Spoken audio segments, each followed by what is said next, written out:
సమరం ఎక్స్పర్ట్ల ప్రేక్షకులకి స్వాగతం. మనం ఈ ఛానల్లో అనేక లీగల్ విషయాల గురించి, లీగల్ అఫైర్స్ ఎలా ఉంటాయి, కోర్టు విషయాలు ఎలా ఉంటాయి, అవన్నీ తెలుసుకుంటాం. ఎందుకంటే కామన్ మ్యాన్కి ఈ విషయాలు తెలియక చాలా ఇబ్బందులు పాలవుతున్నారు. వాళ్ళకి విషయాలు తెలియాలి ఏంటి అని చెప్పడం కోసమని అటు కోర్టు వ్యవహారాలు, కోర్టు సమన్లు, కోర్టు నోటీసులు, వారెంట్లు, వీటిని కూడా లేదా గందరగోళం పడిపోతారు. అంటే అలా కాకుండా అవగాహన కలిగించడం కోసం ఎక్స్పర్ట్స్ ఏం చెబుతున్నారు, వీటి గురించి లీగల్గా ఏమున్నాయి అనే విషయాలు తెలియజేయడం జరుగుతుంది. ఈ రోజున ఇన్వెస్టిగేషన్, పరిశోధన, కేసు పరిశోధన ఏదైనా ఉంటే అది ఎలా జరుగుతుంది ఏంటి, ఏదో ఒక కేసు జరిగింది, ఒక దొంగతనం జరిగింది, లేదా ఒక కొట్లాట జరిగింది, లేదా ఒక రేప్ జరిగింది, లేదా ఒక మర్డర్ జరిగింది, ఏదో ఒక నేరం జరిగింది. ఆ నేర పరిశోధన ఎలా ఉంటుంది, ఆ నేర పరిశోధన విషయంలో ఏ రకంగా ఉంటాయి, లీగల్ అఫైర్స్ ఎలా ఉంటాయి, లీగల్ విషయాలు ఎలా ఉంటాయి, ఆ విషయాల గురించి ఈరోజు మనం తెలుసుకుందాం. కోర్ట్ ఎఫ్ఐఆర్ తీసుకునే విధానం ఒక ఫస్ట్ హ్యాండ్ ఇన్ఫర్మేషన్ అన్నమాట. వెంటనే అక్కడ ఉన్న వాళ్ళతో, అక్కడ చూసిన వాళ్ళతో, అక్కడ ఉన్న విషయాల గురించి, అక్కడ జరిగిన విషయాలు వాటిని రికార్డ్ చేయడం జరుగుతుంది. ఆ రికార్డ్ చేసిన దాని గురించి జడ్జీలు కానీ మేజిస్ట్రేట్లు కానీ ఎఫ్ఐఆర్లు తీసుకునేటప్పుడు ప్రతి పేజీపై సంతకం చేసి తారీఖు రాసి ముద్రతో టైం రాసి తీసుకోవాలి.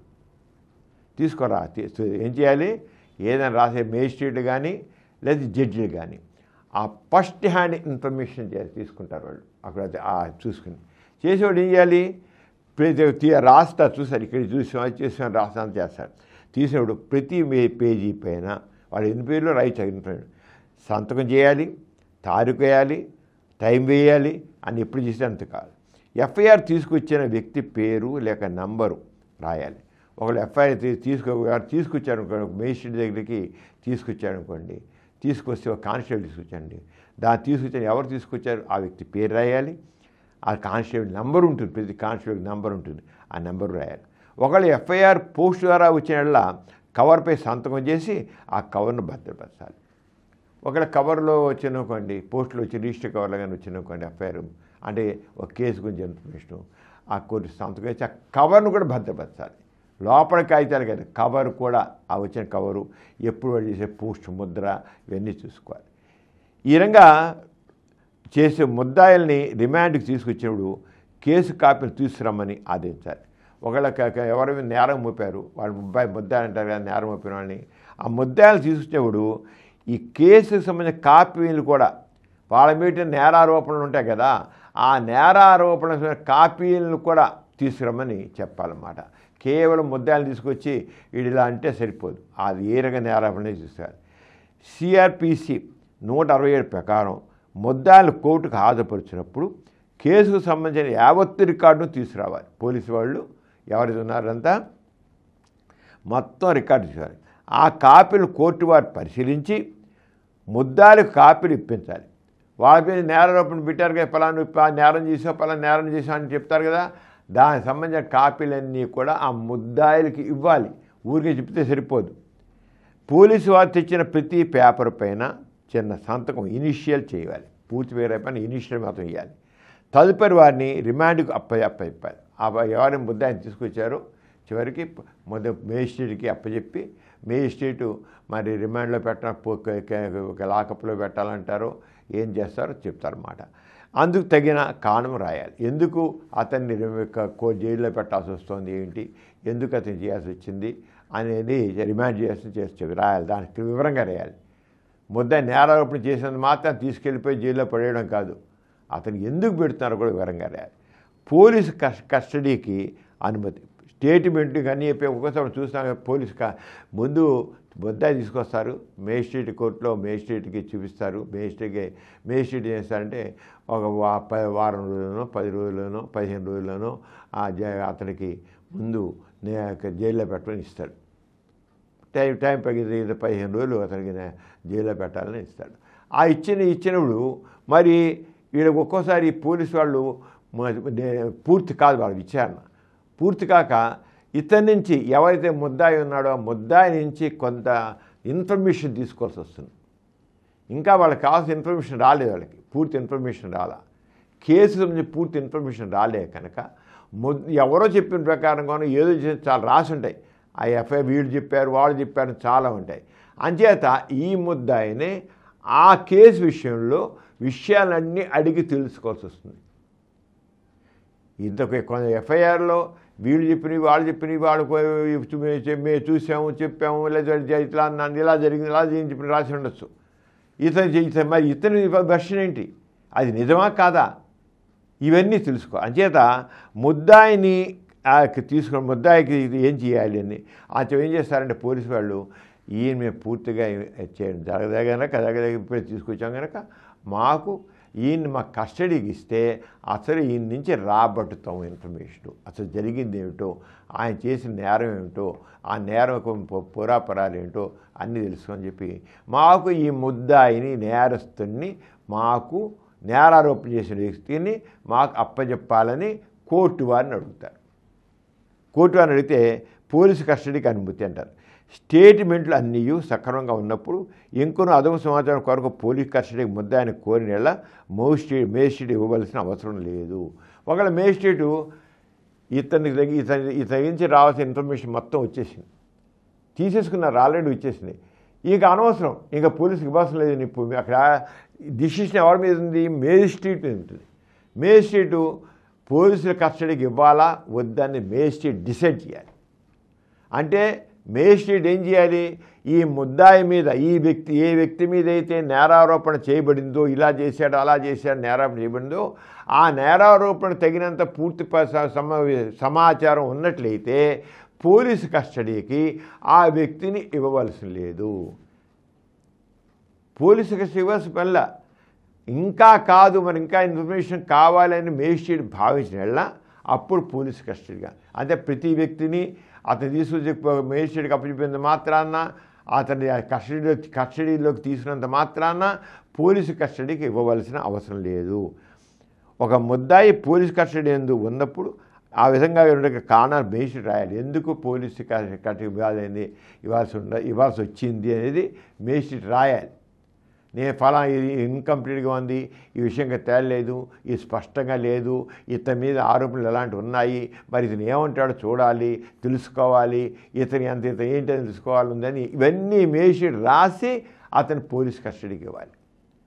పోలీసు కస్టడీ అనుమతిని 24 గంటల్లో మేజిస్ట్రేట్ సెక్షన్ జడ్జికి తెలియపరచట.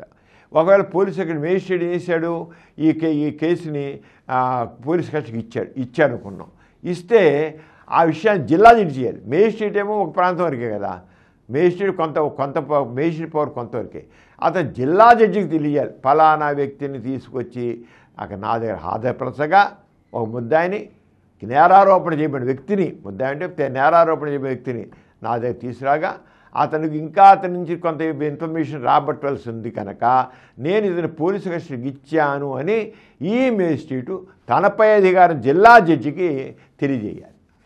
జిల్లా జడ్జి తెలియజేయకుండా కూడా నాకు ఇవ్వలేదు, జిల్లా జడ్జికి ఆ ఇన్ఫర్మేషన్ వెళ్ళాలి. ఎప్పుడైనా సరే ఒక మేజిస్ట్రేట్ సెక్షన్ 167 సిఆర్పిసి ప్రకారంగా ముద్దాయిని పోలీసు కస్టడీకి అనుమతి ఇచ్చిన అందుగల కారణములను వివరిస్తూ ఆ ఆర్డర్ కాపీని 24 గంటల లోపు ఆ కోర్టు పరిధి జిల్లా జడ్జికి అందజేయాలి. ఇక రిమాండ్ ఎన్ని రోజులు రిమాండ్ చేయడం అంటారు, అంటే జైల్లో పెట్టి ఉంచుతారు కదా, జైలు మొట్టమొదటి నేరాలు చేసి రిమాండ్లో జైల్లో పెడతారు. ఈ రిమాండ్ దినం వల్ల ఎంతంటే సెక్షన్ 167 FCRCPC సబ్సెక్షన్ 2 ప్రకారంగా లేదా సెక్షన్ 209 ఆఫ్ CRPC నిబంధనల ప్రకారం కస్టడీ 15 రోజులుగా నిర్ణయించి ఆ 2 దినములు కలుపుకొని అనగా కస్టడీకి పంపిన దినము మరి పోలీసు వారు తిరిగి ఆ ముద్దాయిని కోర్టు ముందు రీహాజరుపరిచే దినము మొత్తం 15 రోజులండి. రిమాండ్గా అంటే మేజిస్ట్రేట్ ముందుకు తీసుకొచ్చి ఏ రోజైతే ఆ ముద్దాయిని హాజరుపరిచారో ఆ రోజు నుంచి మళ్ళీ అతనికి మళ్ళీ మేజిస్ట్రేట్ తీసుకురాని దీన్ని రిమాండ్ దినం అంట. 15 రోజులు టోటల్గా మళ్ళీ 15 రోజులకు మేజిస్ట్రేట్ ముందు పెట్టాలి. అంతే దీన్ని మొత్తం ముందు హాజరుపరిచిన రోజు మళ్ళీ తిరిగి హాజరుపరిచే రోజు కలిసి 15 రోజులు అన్నమాట. సెక్షన్ 167 CRPC సబ్సెక్షన్ 2 ప్రకారంగా లేదా ఇతర చట్ట ప్రకారం ఇవ్వబడిన పోలీసు కస్టడీ దినంలో లెక్కగా ఎక్కింపినప్పుడు ముద్దాయిని మొదటి ఏ తారీఖు నాడైతే ఆ జడ్జి కానీ మేజిస్ట్రేట్ కానీ హాజరుపడడం జరిగిందో ఆ తారీఖు నుండి లెక్కింపబడును. సెక్షన్ 390 ప్రకారం రిమాండ్. సెక్షన్ 390 ప్రకారం రిమాండ్. సెక్షన్ 390 ఆఫ్ సిఆర్పిసి ప్రకారం ఒక ముద్దాయిని కింది కోర్టు హాజరుపరచడం జరిగినప్పుడు కోర్టుకు అతని గల హక్కులను వివరిస్తూ అవసరమైనచో అతని తరపు ప్రభుత్వ ఖర్చులతో అడ్వకేట్ నియామకం జరుగునని వివరించలేను. ఇప్పుడు మేజిస్ట్రేట్ చేయాలి, బాబు నీ మీద ఈ నేరారోపణలు ఉన్నాయి, నువ్వు ఇవి చేసావు, నువ్వేదో మోసం చేసావు, దగా చేసావు, ఇవన్నీ ఉన్నాయి. నీకు కావాలంటే ప్రభుత్వ ఖర్చులతో మేము ఒక వకీల్ని నీకు పెడతాం, కావాలని వకీల్ని పెట్టుకోవచ్చు.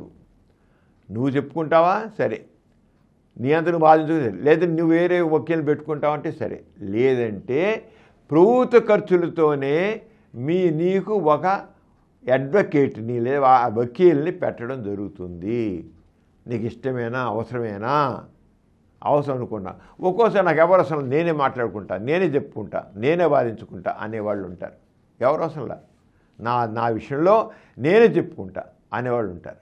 అలా కాదు నీకు సహాయంగా ఒక అడ్వకేట్ కావాలంటే నువ్వు పెట్టుకున్నా అని పెట్టు, సరే నీ జరుపు. అది ఎందుకంటే అతని క్లాజులు వ్యవహారాలను మాట్లాడారు కదా, కావాలంటే నువ్వు పెట్టుకోవచ్చు. నువ్వు వేరే నీ న్యాయం కోసం అని నీ తరపున ఒక అడ్వకేట్ పెట్టుకోవచ్చు. లేదా మేము ప్రభుత్వం తరపునే నీకు ప్రభుత్వ ఖర్చులతోనే నీకు ఒక అడ్వకేట్ నీకు పెడతాము అని మేజిస్ట్రేట్ అడుగుతాడు. కదా అడ్వకేట్ని చేయమని అవి అప్పీల్ విషయంలో అయిన హైకోర్టు ఎందుకు నియామక విషయాన్ని తెలపను. ముద్దాయిని పోలీసు కస్టడీకి పంపినప్పుడు చదువు విషయాలన్నింటినీ హైకోర్టు సవివరంగా తెలపను. హైకోర్టు వారెంట్ ఇచ్చిన ఆ వారెంట్ బెయిలబుల్ వారెంట్ అయినప్పుడు ఆ కాపీని రాష్ట్ర పబ్లిక్ ప్రాసిక్యూటర్ ద్వారా సంబంధించిన జిల్లా కలెక్టర్ పంపించాలి. బెయిలబుల్ అయితే జిల్లా కలెక్టర్ కూడా పంపించాలి ఈ విషయాన్ని. కేసు పరిశోధన సమయంలో బెయిల్ మంజూరు. కేసు పరిశోధన జరుగుతుంటుంది, బెయిల్ మంజూరు. కేసు పరిశోధన సమయంలో ముద్దాయిని విడుదల చేయబడినప్పుడు ఇంకా కేసు పరిశోధన జరుగుతుంది, పూర్తి కావలేదు, ముద్దాయికి ఇచ్చేయచ్చు, వదిలే పర్వాలేదు, ఇతని వల్ల సాక్షులు ఏమీ ఇన్ఫ్లుయెన్స్ అవ్వరు అనుకుంటే ఆ ముద్దాయిని వదిలిపెట్టచ్చు. సాక్షులు ఇతని వల్ల ఇన్ఫ్లుయెన్స్ అవుతారు, సాక్షులు మారుస్తాడు, సాక్ష్యాలు తారుమారు చేస్తారంటే మాత్రం రిమాండ్ ఇవ్వరు, తీసేయరు. అంటే కేసు పరిశోధన సమయంలో ముద్దాయిని విడుదల చేయబడినప్పుడు ఆ ముద్దాయి విధిగా ఛార్జ్షీట్ ఫెయిల్ చేసిన అనంతరం సమన్లు అందిన తదుపరి కోర్టుకు హాజరు కావాలను.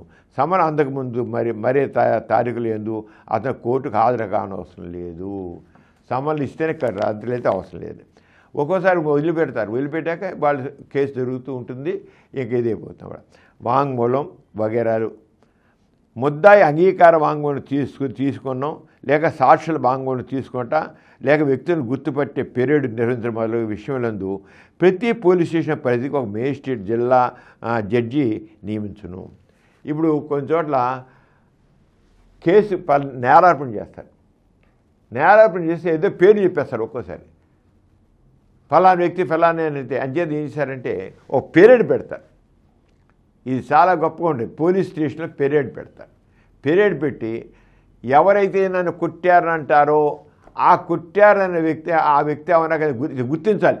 ఫలానా ఎక్స్ నన్ను కుట్టాడు అంటే ఆ ఎక్స్ని అక్కడ ప్రేస్ పెడతారు. అతను అలా ఎక్స్తో పాటు ఇంకా కొంతమంది కూడా ప్రేస్ పెడతారు. విచిత్రం ఏంటంటే ఆ ఎక్స్ని ఒక్కనే కాదు, ఇంకా నలుగురు ప్రేస్ పెడతారు. ఆ నలుగురిలో ఈ ఎక్స్ని గుర్తించాలి. ఫలానా ఎల్లయ్య నన్ను కొట్టాడు అంటాడు, ఆ ఎల్లయ్యని గుర్తుపెట్టాలి. కొన్ని సందర్భాల్లో ఎలాగ ఇతన్ని కన్ఫ్యూజ్ చేస్తారనేది కూడా చెప్తారన్నమాట. ఫలానా వాడు నువ్వు కొట్టాడు, నేను ఫలానా వాడు అని అన్నప్పుడు అని పీరియడ్ పెడతారన్నమాట.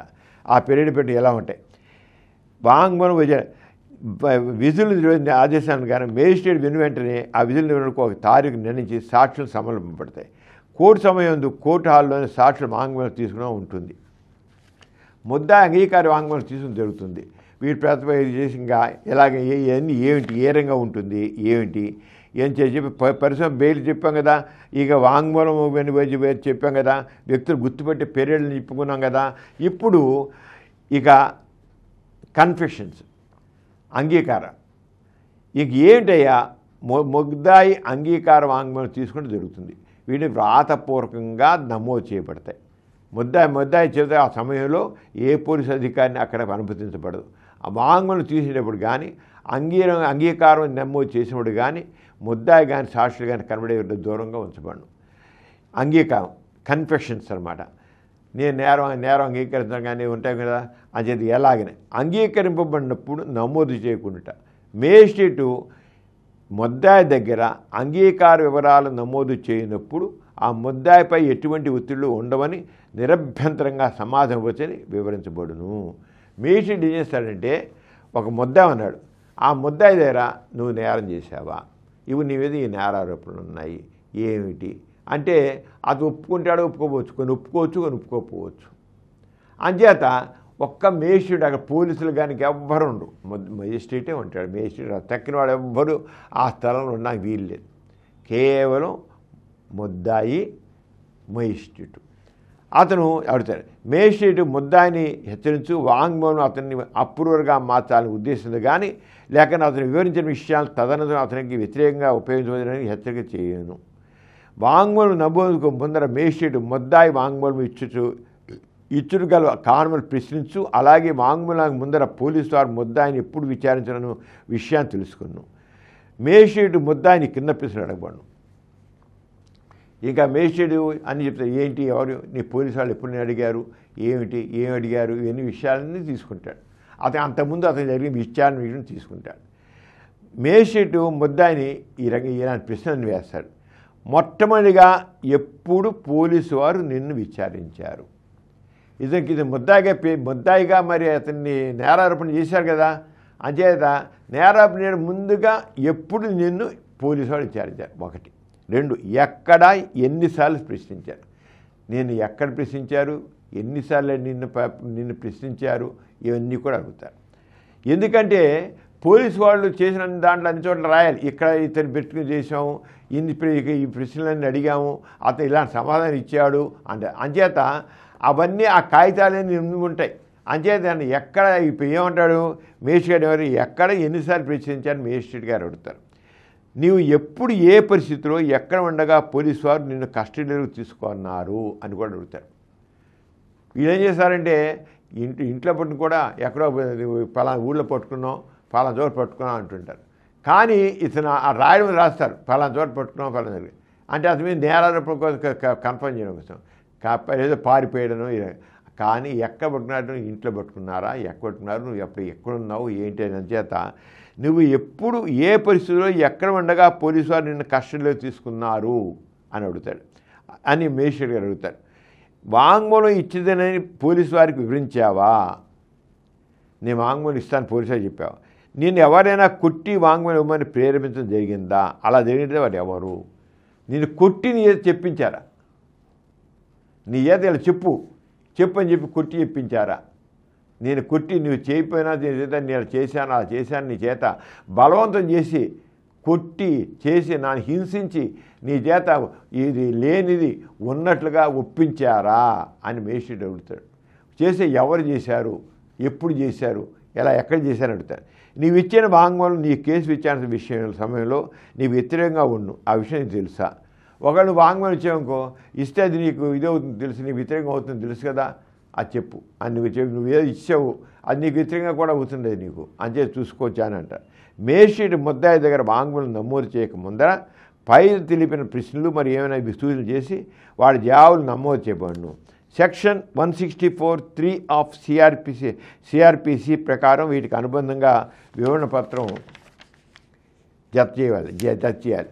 అనుబంధ వివరణ అందున్నది మేజిస్ట్రేట్ యొక్క స్వహస్తాలతో ముద్దాయి ఎవరి ప్రమేయం లేకుండా స్వతహాగా ఎటువంటి తర్ఫీదు లేకుండా పోలీసు వారి ప్రమేయం ముద్దాయిపై లేదు అని తను నమ్మిన సువిధ విచారణని మేజిస్ట్రేట్ అంతైన తర్వాత ఇక్కడ ఎవ్వరి ప్రమేయం లేదు, స్వయంగానే విషయాలన్నీ కూడా ఈ ముద్దాయే వివరించాడని మేజిస్ట్రేట్ రాయాలి. స్వయంగానే పోలీసు వారి యొక్క ప్రోత్సాహం లేదు, ఎవరిది లేదని. ముద్దాయి వాంగ్మూలం ఎవరి ప్రమేయం లేకుండా ఇవ్వబడుతున్నారని మేజిస్ట్రేట్ గ్రహించిన అతని వాంగ్మూలం నమోదుకు ముందర సబ్ జైలుకు పంపబడును. ఎవరి ప్రమేయం లేకుండా ఇవ్వబడుతున్నాడని మేజిస్ట్రేట్ గ్రహించిన అతను వాంగ్మూలం నమోదుకు ముందర సబ్జైలు పంపాడు. మామూలు సమయంలో ముద్దాయి వాంగ్మూల నమోదుకు 24 గంటల ముందర అతన్ని పోలీసు కస్టడీ నుండి విడుదల చేయబడును. అది కుదరని 24 గంటలు అనేది అధిక సమయాన్ని భావించిన దాని పర్యవసానంగా కనీసం కొన్ని గంటలైనా మేజిస్ట్రేట్ పర్మిషన్ ఇవ్వబడును. ముద్దాయి వాంగ్మూలము రికార్డు చేయడం అన్నది ఈ రూల్ వివరించబడిన 1వ పేరా పద్ధతిలో కానీ లేదా రూల్ వివరించబడిన 2వ పేరా పద్ధతి సహనిందితుల సమక్షంలో కానీ లేక ముద్దాన్ని అరెస్ట్ చేసిన పోలీసు అధికారి సమక్షంలో కానీ లేక కోర్టులో ప్రవేశపెట్టిన పోలీసు సమక్షంలో కానీ లేక ఇన్వెస్టిగేషన్ నిర్వహించే అధికారి సమక్షంలో కానీ జరపరాదు అని ఈ విధంగా మనం ఈ ముద్దాయి విషయానికి సంబంధించి తెలుసుకున్నాం. ఇంతటితో ఇది ఆపుతాను. మరి వచ్చేసారి మరణ వాంగ్మూలం విషయంలో కూడా కొన్ని విషయాలు తెలుసుకున్నాం. అలాగే వ్యక్తులను గుర్తుపట్టడం మనం అనుకున్నాం కదా, పేరేడ్ అనుకున్నాం కదా, ఆ విషయం కూడా వచ్చే ఎపిసోడ్స్ అంత సెలవు. మరి నమస్తే. ఈ కార్యక్రమం మీకు ఎంతో నచ్చింది కదా. ఇటువంటి మరిన్ని వీడియోల కోసం అనతి కాలంలోనే 20 కోట్లకు పైగా వ్యూస్ సాధించిన సమరం ఛానల్ సమర్పించు సమరం ఎక్స్పర్ట్ల ఛానల్కు సబ్స్క్రైబ్ చేయండి, లైక్ చేయండి, మీ ఫ్రెండ్స్కి షేర్ చేయండి. అలాగే ప్రక్కనున్న గంట సింబల్ని ప్రెస్ చేయడం మర్చిపోకండి.